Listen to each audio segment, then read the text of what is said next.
ආයිබෝවන් ඔගොල්ලෝ හැමෝටම. ඉතින් අද සබ්ජෙක්ට් හබ් YouTube channel එකෙන් ඕගලන්ට අරගෙන ආවේ සිංහල වර්ණමාලාව. ඉතින් මේ අක්ෂරමාලාව වර්තමානයේ අක්ෂරමාලාව අක්ෂර 60කින් යුක්ත වෙනවා. මේ තිරය දේශවන්නේ ඒ අක්ෂරමාලාවයි. සිංහල අක්ෂරමාලාව කොටස් දෙකකට බෙදෙනවා. එනම් ස්වර හා ව්‍යංජන.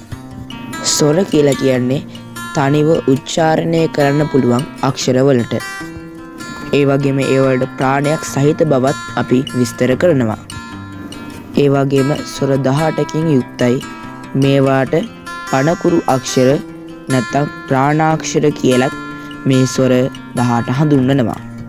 ඉතින් දැන් අපි ව්‍යංජන වලට යමු. මේ තිරේ උඩින්ම ඔයගලන්ට දිස්වන්නේ ව්‍යංජන අක්ෂර ගැන. ඉතින් ව්‍යංජන අක්ෂර ගැන කිව්වොත් ව්‍යංජන අක්ෂර 42ක් තියෙනවා. ඒ වගේම මේ අක්ෂර තනිව උච්චාරණය කරන්න බෑ. ඉතින් ඔයගොල්ලෝ අපේ YouTube එක subscribe කරලා නැත්නම් subscribe කරන්න. හැමෝටම සුබ දවසක්.